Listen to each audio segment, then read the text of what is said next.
देखें, सबसे पहले देखें समचतुर्भुज। समझिए, समचतुर्भुज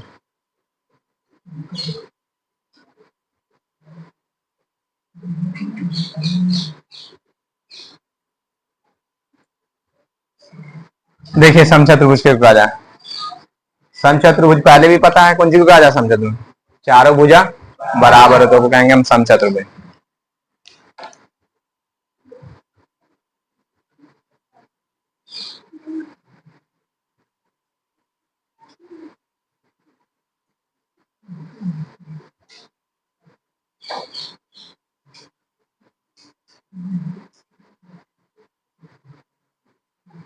देखिए, समचतुर्भुज जिसका चारों भुजा कौन सी होगा बराबर, समचतुर्भुज के कहेंगे हम जिसका चारों भुजा बराबर होगा। देखिए, एक एक लकीर मारने का मतलब है कौन जी, एक लकीर एक टिक मारा, एक टिक इसके थे, एक टिक यहाँ, एक टिक यहाँ, मतलब सब एक तरह का। और अगर दो दो मारेंगे तो सब पर दो दो मारेंगे। देखिए मतलब कौन सी हुआ कि सारा का सारा भुजा कौन सी है बराबर है। तो समचतुर्भुज अगर बोलेगा तो हम यही कहेंगे कि चारों भुजा जिससे कौन सी हो बराबर हो, चारों भुजा कौन सी हो बराबर हो। देखिए बात याद है समचतुर्भुज में, एक लिखेंगे हम का, जिसकी सभी भुजा कौन सी हो, जिसकी सभी भुजा बराबर हो, और कौन सी कहेंगे हम समचतुर्भुज, जिसका सबका सब भुजा कौन सी हो बराबर हो, समचतुर्भुज कहलावेगा। और एक में स्पेशल बात ये याद रखना है कि समचतुर्भुज में वो सारा प्रॉपर्टी रहेगा, यानी सारा का सारा गुण रहेगा जो समानांतर चतुर्भुज में है। समचतुर्भुज में वो सारा गुण पाया जाएगा जो समानांतर चतुर्भुज में पाया जाए। हम लिखेंगे कौन जी, समानांतर चतुर्भुज के सभी गुण होंगे।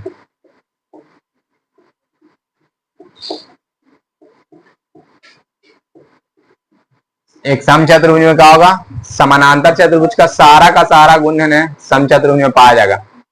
और समानांतर चतुर्भुज आप पहले पढ़ चुके हैं कि समानांतर चतुर्भुज के को कहा जाए, जितना भी समानांतर चतुर्भुज का गुण है सारा का सारा समचतुर्भुज में पाया जाएगा। दूसरा बात, एक में खासियत कौन सी रहेगा कि विकर्ण परस्पर लंबवत होगा। विकर्ण कौन सी होगा, विकर्ण परस्पर लंब होते हैं।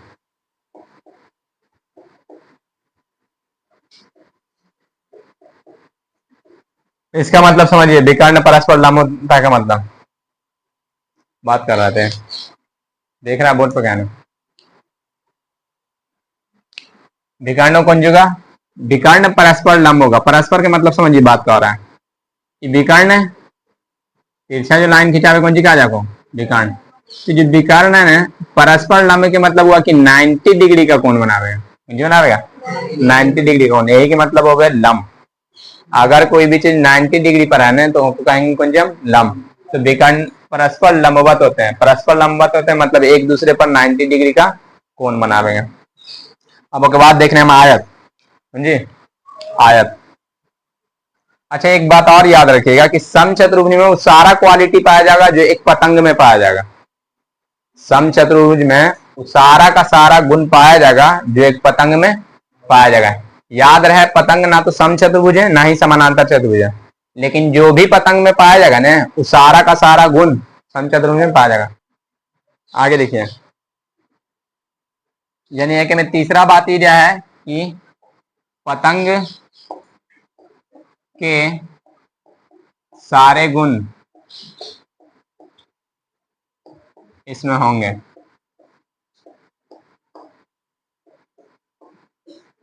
अब पतंग में का गुण रहा है, जब पतंग पढ़ेंगे तो के बारे में स्पेशली पढ़ेंगे कि पतंग में का गुण रहा है। जो भी पतंग में गुण रहेगा वो सारा का सारा समचतुर्भुज में रहेगा। मतलब ये हुआ कि समचतुर्भुज में समानांतर चतुर्भुज है, समचतुर्भुज में पतंग भी है। तो अगरचे मेरे से क्वेश्चन पूछे कि क्या समानांतर चतुर्भुज, बोले क्या समानांतर चतुर्भुज एक समचतुर्भुज है तो कहेंगे ना, लेकिन कहेगा क्या समचतुर्भुज एक समानांतर चतुर्भुज है तो कहेंगे हाँ। क्या कि सारा का सारा समानांतर का गुण कौन सी हो रहा है समचतुर्भुज में पाया जा रहा है। उसी तरह से अगर पूछे कि क्या सभी पतंग एक समचतुर्भुज है तो कहेंगे ना। लेकिन क्या सभी समचतुर्भुज एक पतंग है, तो कहेंगे हाँ, क्या कि पतंग हो सके, क्या है, क्या कि सारा प्रॉपर्टी एक में पाया जा रहा। अब दूसरा देखिए आयत, आयत के बारे में समझते हैं।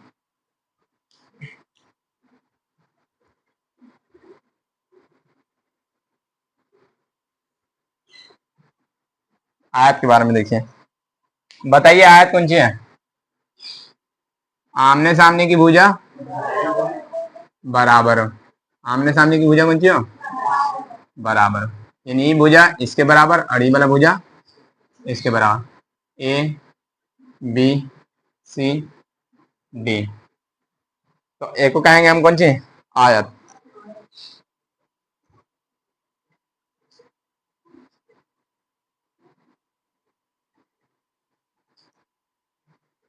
कौन सी लिखेंगे कि मैं? आमने सामने की भुजा बराबर,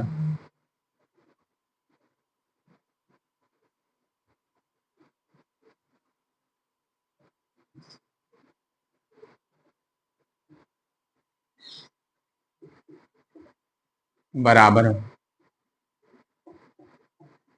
ठीक है। प्रत्येक कोण 90 डिग्री हो, प्रत्येक कोण कैसा रहेगा? प्रत्येक कोण 90 डिग्री हो, प्रत्येक कोण कौन सी जाएगा? 90 डिग्री। स्पेशल केस कौन सी है? स्पेशल केस ये है कि एक इसमें भी समानांतर चतुर्भुज के सभी गुण होंगे, यानी आयत है तो समानांतर चतुर्भुज के सभी गुण होंगे। समानांतर चतुर्भुज में जो क्वालिटी है उस सारा का सारा क्वालिटी आयत में पाया जाएगा, पाया जाएगा ना। दूसरा देखिए,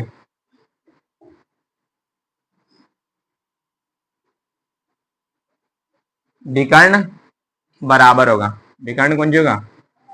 विकर्ण बराबर, विकर्ण बराबर होंगे।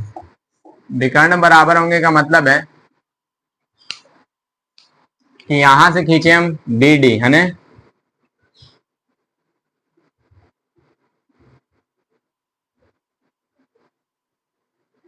और यहां से खींचा ए सी, ये दोनों आपस में कौन सी होगा? बराबर होगा। यानी क्या है, तो हम ए सी बराबर होगा कौन जी? B D. विकर्ण है, देखिए ए से सी और बी से डी दोनों कौन से होगा? बराबर होगा। अब आगे देखिए वर्ग,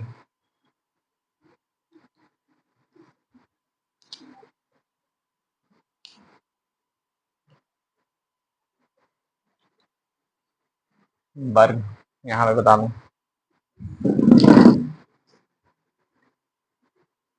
वर्ग, वर्ग कौन सी बताइए? वर्ग का बताइए, वर्ग किसको कहा जाए? जिसकी चारों भुजा बराबर, तो वर्ग हो गया चारों भुजा कौन सी हो? बराबर।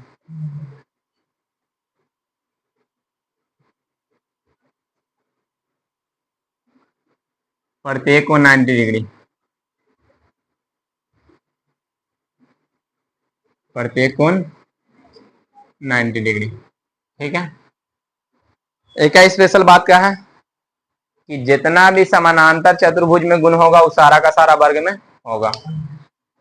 यानी पहला बात आया कौन जी? समांतर चतुर्भुज के सभी गुण होंगे।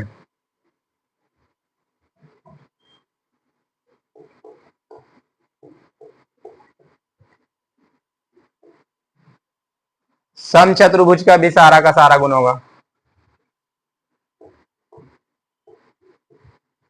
सम चतुर्भुज के सभी गुण होंगे।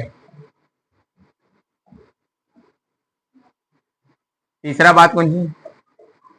आयत के सभी गुण होंगे।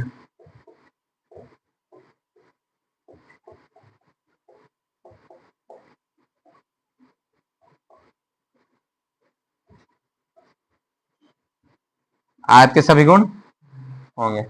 यानी समचतुर्भुज का भी सारा गुण पाया जाएगा, आयत का भी सारा गुण पाया जाएगा, और साथ ही साथ देखिए समचतुर्भुज का भी एक में गुण पाया जाएगा, समानांतर चतुर्भुज का भी गुण पाया जाएगा, आयत का भी गुण पाया जाएगा। इससे क्वेश्चन कैसे पूछा जा सके, अगरचे पूछे कि क्या सभी समचतुर्भुज एक वर्ग है, तो हम कहेंगे ना, ऐसा ना हो सके। क्या ना हो सके, क्योंकि सभी समचतुर्भुज में भुजा बराबर तो है लेकिन कोण 90 डिग्री ना रहे।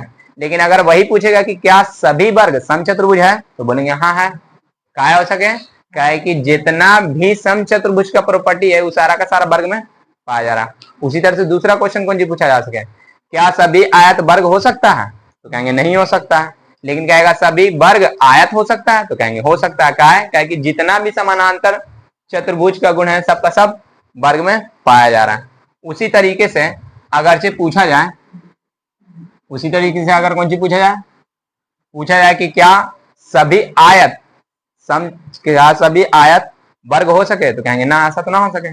सब आयत वर्ग कैसे हो सके, आयत का तो आमने सामने का भुजा बराबर है, जबकि वर्ग में चारों भुजा बराबर है। लेकिन वही उलट के पूछे कि क्या सभी वर्ग आयत हो सकता है, तो हो सके। क्या है कि सब का सब आयत का गुण जो है वर्ग में पाया जा रहा है, यानी सभी आयत कौन सी हो सके, वर्ग हो सके। ठीक है, अब पतंग के बारे में थोड़ा समझ लीजिए। पतंग है क्या, हम बोला था कि पतंग का सारा गुण पाया जाएगा, तो पतंग के बारे में समझ लें थोड़ा। पतंग क्या है देखिए,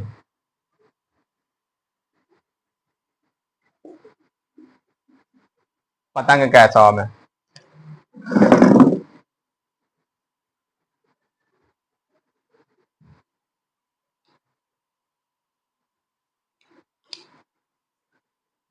पतंग तो सब उड़ाया होगा है ना। पतंग कुछ ऐसा रहेगी ना रहे। पतंग ऐसा, तो मान लीजिए ए बी सी और डी। ए का खासियत है कि ई बराबर होगा इसके, इन ए बी बराबर होगा ए सी के, और बी डी बराबर होगा सी डी के। देखो कहा जाए पतंग, एक में लिखे नहीं कौन जी, एक में साफ साफ लिख देना कौन जी, ए बी बराबर जो होगा कौन जी, ए बी बराबर होगा ए सी के। ठीक, और साथ ही साथ बी डी बराबर होगा सी डी के, बी डी बराबर होगा सी डी के।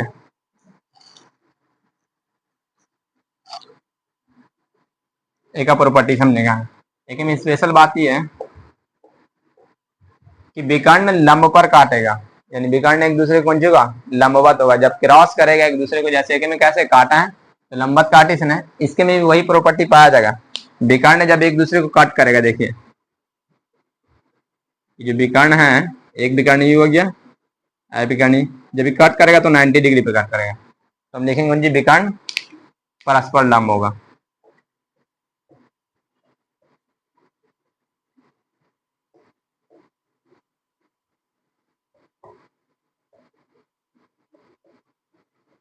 विकर्ण परस्पर क्या होगा, लंब होगा। दूसरा बात जो याद रखे लायक है, विकर्ण समद्विभाजित भी करेगा। विकर्ण एक दूसरे को कौन करेगा, विकर्ण एक दूसरे को समद्विभाजित करता है।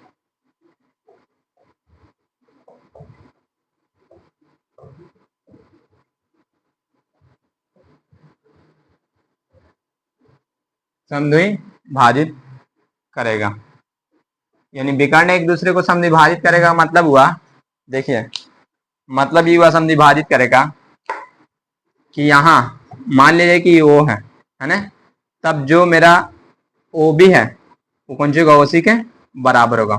और यहाँ से यहाँ तक यानी ए ओ बराबर होगा किसके, डी ओ के। समद्विभाजित के मतलब हुआ कौन सी, कि ए को कोई लकीर है, ए कोई लाइन है, एक हम ऐसे पार्ट पर कट किया ना कि ई वाला हिस्सा और ई वाला हिस्सा कौन सी हो, बराबर हो।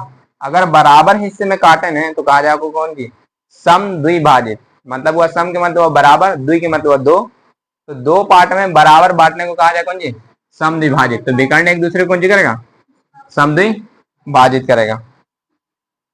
और एक खास बात है कि मैं मालूम है कौन सी है, खास बात यह है कि एंगल बी,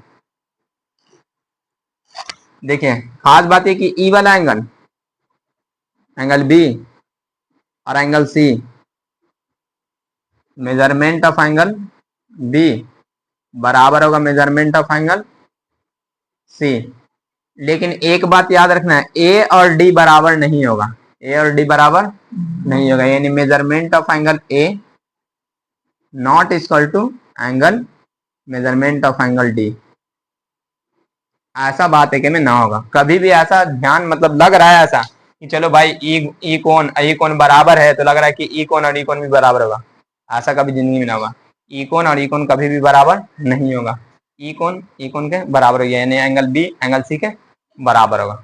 अब देखिए सबसे पहले हम पतंग को पढ़े, हम पतंग में पढ़ा कौन जी, पतंग में पढ़ा कौन जी कि ए बी बराबर है कौन जी ए सी और बी डी बराबर है सी डी।